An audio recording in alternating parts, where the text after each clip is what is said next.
እንደ ሀገር ምርታማነትን ለማሳደግ እየተደረገ ባለው ጥረት የግል አምራች ኢንዱስትሪዎች ድርሻ ላቅ ያለ ነው። ለዚህም ነው መንግስት ዘርፉን ከመደገፍ አንፃር ትኩረት ሰጥቶ እየተንቀሳቀሰ ያለው። በካፋ ዞን ቦንጋ ከተማ በተለያዩ ዘርፎች ተሰማርተው እየተንቀሳቀሱ ከሚገኙ አምራች ኢንዱስትሪዎች መካከል አንዱ አኢቲ የዳቦና እንጀራ አምራችና አከፋፋይ ማህበር ነው። ማህበሩ የእንሰት ምርት የሆነው ቆጮን፣ እንጀራና ዳቦ እንዲሁም ኬክና ኩኪስ መሰል ምርቶችን በብዛትና በጥራት በማምረት ለገበያ ማቅረብ የሚያስችለውን ማሽን ከአሜሪካ መንግስት ለመረከብ ውል መፈራረሙ ይታወሳል። በፊርማው ስነ ስርዓት ላይ ተገኝተን ያዘጋጀነውን መሰናዶ እንድትከታተሉ በአክብሮት ጋበዝን።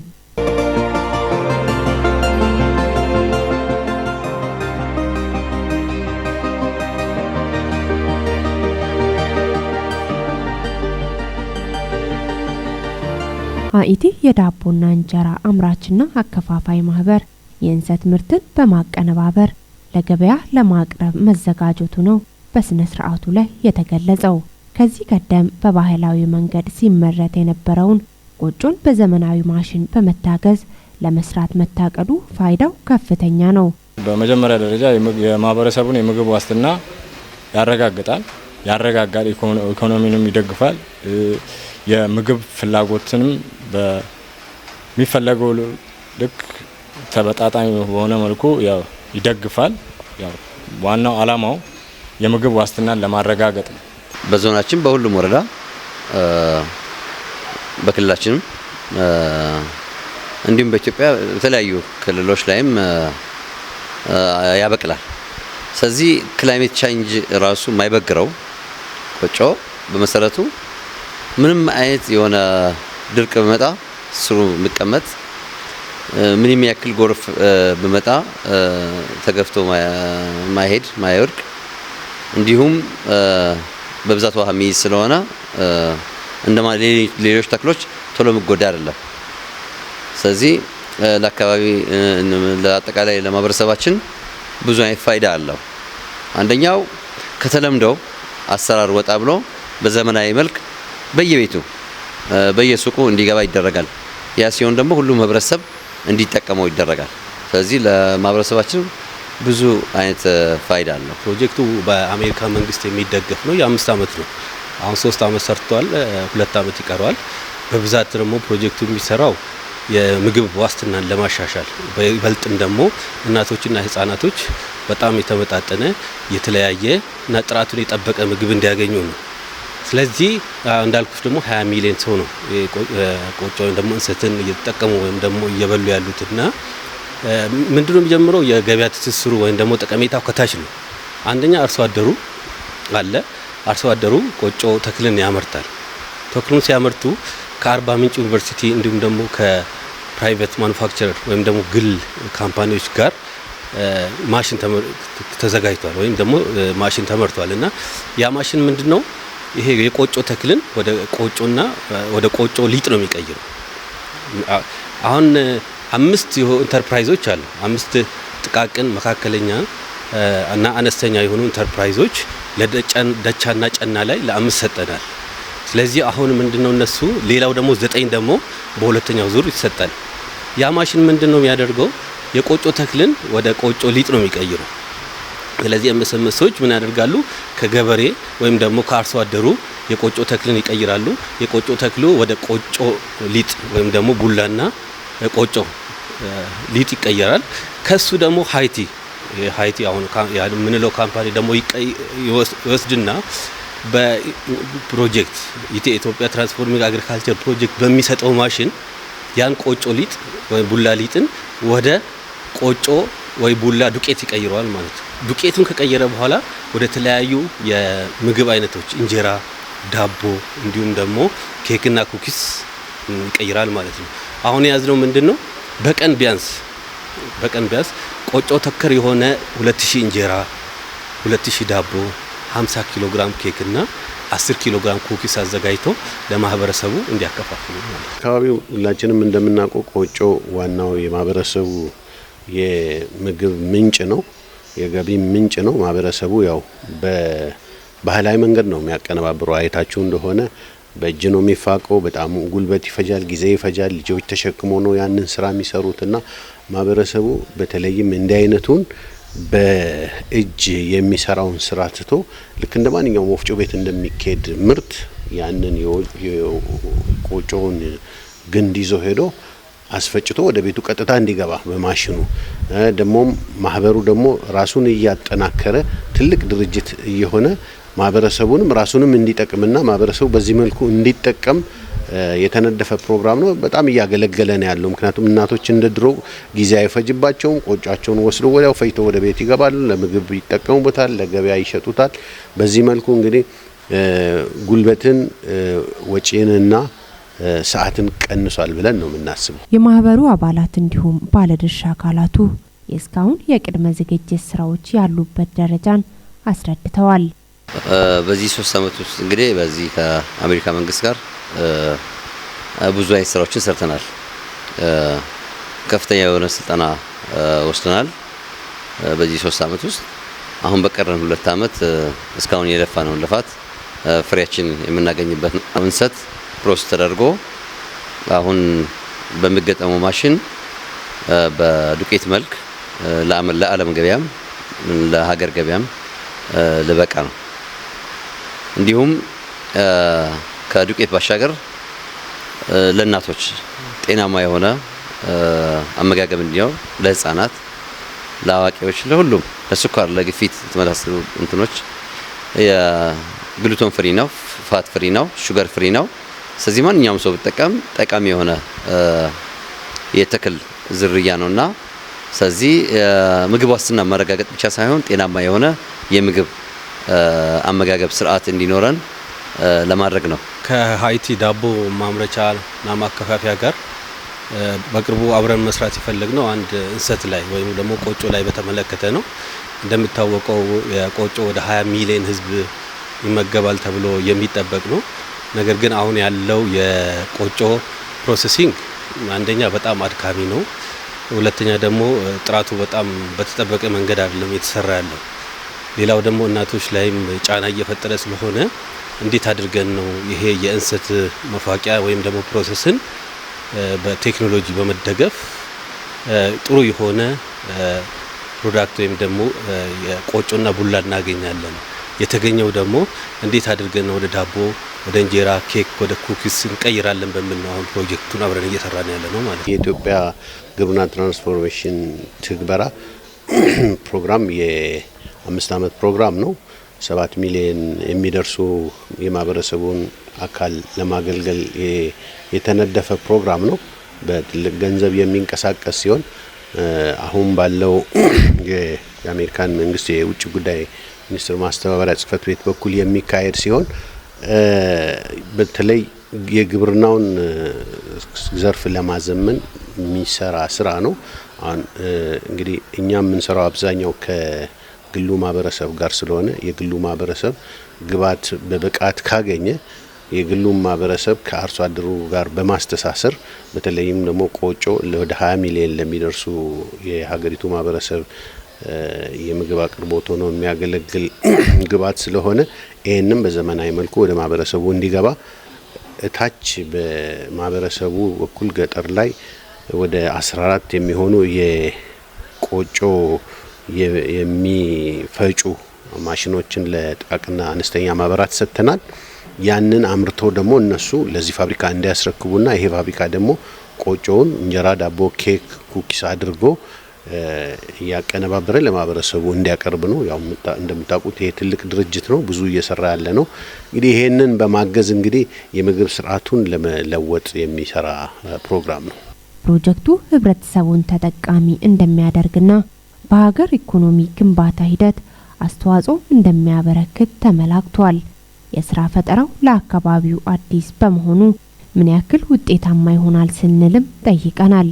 ከዚህ በፊት ባህላዊ በሆነ መንገድ ነው ሲሰራ የነበረው። እዚህ አካባቢም በመላ ኢትዮጵያም እኛ እንደ ሀይቲ በአዘመኖት እሰራለሁኝ ብሎ አቅዶ የተነሳበት እና በዛው ልክ የተለያዩ እቅዶችን አስቀምጦ ወደ ስራ የሚገባበት ሁኔታ አለና እጅግ በጣም በዘመናዊ በሆኑ መሳሪያዎች ታግዞ የሰው ኃይሉንም በዚያው ልክ ወደ 1000 ሰራተኛ አርሶ አደሮችንም አደራጅቶ ወደ ስራ እገባለሁ ብሎ 2017 ላይ እቅድ አስቀምጦ በዛ መሰረት ነው ስራ የሚገባው።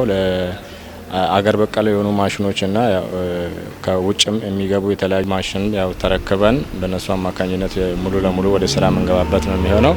ያው የስራ ፈጠራው እንዳልኩሽ አዲስ ነው። እጅግ በጣም ውጤታማ የሆነና እጅግ በጣም ከተለያዩ የኒውትሪሽን ባለሙያዎች ጋር በመታገዝ ከነሱ ጋር በአብሮነት እንሰራለን ብለን እና ከዚህ በፊትም እኛ በውስጥም በኤግዚቢሽንም ሰርተን ያቀረብናቸው የምርት ውጤቶች አሉና ሞር አሁን ደግሞ በደንብ ፕሮዳክቲቭ ሆነን በስፋት ለመስራት ነው ተነሳ ነው። በጣም እጅግ በጣም ውጤታማ ይሆናል። ይህ ስራ አዲስ ፈጠራ ነው። በአካባቢው እንዲሁም ስናሸንፈው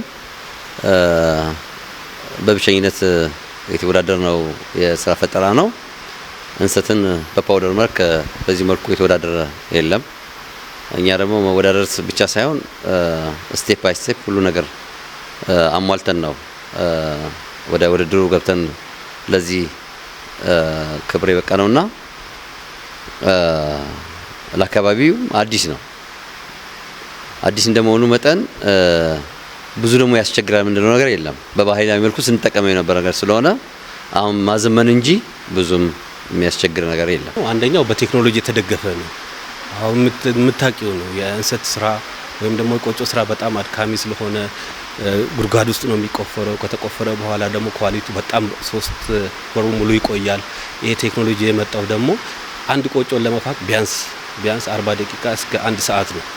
ሌላው ደግሞ ጥሩ ይዘት ያለው ጥራቱን የጠበቀ ቆጮ ነው የሚመረተውና በቴክኖሎጂ ስለሚደገፍ በእውቀትም ስለሚደገፍ ቀጣይነት አለ ብለን እናስባለን። ፈጠራውን የፈጠረው የአርባ ምንጭ ዩኒቨርሲቲ ነው። አርባ ምንጭ አካባቢ ያው በቆጮ ይታወቃል። ብዙ ውጤታማ ሆኗል። በነገራችን ላይ አሁን ማሽኑ ለጊዜው አዲስ እዚህ መጣ እንጂ ውጤታማነቱ ኦልሬዲ የተረጋገጠ ነው። ስለዚህ ብዙ አካባቢዎች ላይ ወደ አርባ ምንጭ ማህበረሰቡ እንደዛ እየተጠቀመ ነው ያለው። እዚህም ያው አካባቢው ቆጮ ስለሚያመርት ውጤታማ ይሆናል ብለን እናስባለን። በተጨማሪ ግን ይሄ ለዚህም ድርጅት የምንገዛው ትልቅ ማሽን አለ። ያንን በማስተሳሰር ገበሬው ከታች እንዲያቀርብ እነዚህ ደግሞ ወደ ገበያው እንዲወስዱና የገበያ ትስስሩ ተፈጥሮ የተሳካለ ስራ እንዲሰራ ነው የምንጠራው። ውጤታማ ነው፣ ተፈትሾ ታይቷል። ውጤታማ ነው። የማህበሩ አባላት ስለተሰጣቸው ስልጠና እንዲሁም በማህበሩ በመስራታቸው የተጠቀሙትን በዚህ መልኩ አስረድተዋል። በጣም ጥቅም አለው እና ይሄ ቁጠባ የሚባል ነገር እዚህ ከገባው ወዲህ ነው መቆጠብ የጀመርኩት። አሁን ቁጠባችን እያደገ ነው የሚሄደው፣ ያስቆጥቡናሉ። እኛንም ደግሞ እነሱ የደረሱ ቦታ ለማድረስ ነው የሚፈልጉት እነሱ ማለት ነው። ወጣቶች እንደዚህ ያለ ቦታ ስራ ቢሰሩ ደስ ይለኛል። ያለ ቦታ ሌብነት አለ፣ ብዙ ነገሮች አሉ እና ስራን ሳይንቁ ማለት ነው። ስራ ሳትንቂ ሲሰሪ ብዙ ትለወጫለሽ። አንዳንድ ሰው አሁን ስታስቢ ስራን በጣም ምንቁ አሉ። ወጥተሽ ስትገቢ እነሱ እዛ ቁጭ ብሎ መንገድ ላይ ቁጭ ብሎ ምስቁት አሉ። ይሄ መሆን የለበትም። ከሰራን ደግሞ መቼም ማንለወጠው ነገር ሁሉም ይለውጠናል ብዬ ነው የሚያስበው። ለዚህ አደራ የሚላቸው ተግቶ መስራት አለባቸው። ሲሰሪ ትለወጫለሽ። ሱሰኛ ከመሆን ሲሰሩ ብዙ ለውጥ ይኖራል። እንደና ውጤታማ ሆኖ ምናምን እላለሁ፣ መክረዋለሁ። እነሱ እዚህ ባለቤቶችም ምንን ይመክራሉ። በቃ እየሰራ እኛም እናግዛለን ይላሉ። ስራ ምናምን ይላሉ። እናም እየሰራው ምንም የጎደለብኝ ነገር የለም። ሳሙና ከነሱ ወስዳለሁ፣ ምግብ ከነሱ በላለሁ፣ ወጪ ከነሱ ወስዳለሁ። የነን ደሞዝ ተቀማጭ ነው የሚያደርገው። የነን ደሞዝ አልበትንም። በጣም አሪፍ ነው። ከወንዶች በተሻለ ደግሞ ሴቶችን እያበረታቱ ነው። ለሴቶች ያላቸው ቦታ በጣም ከፍተኛ ነው። ከዛም በተሻለ ወንዶችም በተለያየ የስራ መስክ እንደኔ ተሰማርተው እየሰሩ ነው እና ከዛ አንጻር በጣም ተጠቃሚ ነው እላለሁ። ወጣቶችም እንደዚህ ያለ የስራ እድል በሚፈጠርበት ሰዓት ራሳቸውን ዝግጁ ብቁ አድርጎ እንደዚህ ያለ የስራ እድል ላይ ተገኝቶ ራሳቸውን ቤተሰቦቻቸውን መለወጥ ይችላሉ። እኔም በዛው ልክ በፊት የነበረኝ አቋም እንደዚህ አልነበረም። እዚህ ከገባሁኝ በኋላ በጥሩ አእምሮም በስራ ድርሻም ብቁኝ ነው የተገኙት ያለው። ያው ከስራው ውል ጋር በተያያዘና ከተለያዩ ከማሽነሪዎች ጋር አንዳንድ ከስራው ንጽህና ጋር በተያያዘና አጠቃላይ ስራውን በተመለከተ ያ ከምግብ ነክ ጋር በተያያዙ የምግብ ዋስትናን ለማረጋገጥ የሚያስፈልጉ አንዳንድ የንጽህና ነገሮችና ከማሽነሪዎች ጋር በተያያዙ ከማሽን ጥገናዎች ጋር በተያያዙ አንዳንድ ያው ለስራው የሚያስፈልጉ የስራ ማቴሪያሎች ጋር በተያያዘ ስለነሱ በቂ ስልጠና ወስደናል። አገራችን ላይ የተለያዩ ፕሮጀክቶች አሉ፣ የተለያዩ ስራ እድሎች አሉ። ጠንክሮ በመስራት እዚህ አላማ አስቀምጠው ወይንም ግብ አስቀምጠው በመስራት የማይቀየር ነገር የለም ብዬ አምናለሁ። የትኛውም ወጣት አልባሌ ቦታ ላይ አስፈላጊ ቦታ ላይ ከሚውል የተለያዩ ስራ እድሎች አሉ፣ የተለያዩ ፕሮጀክቶች አሉ። እነዚህን ጥናት በማድረግ ተምሮ ሰፈር ላይ ከሚቀመጡ ፕሮጀክቶች ላይ ተሳትፎ በማድረግ ልክ እንደ ሀይቲ እንዲሁ ከትላልቅ ከሆኑ ተቋማቶች ጋራ አብሮ በጋራ መስራት ቢሰሩ ውጤታማ ይሆናል። ብዙ አይነት ስልጠናዎች ወስናል።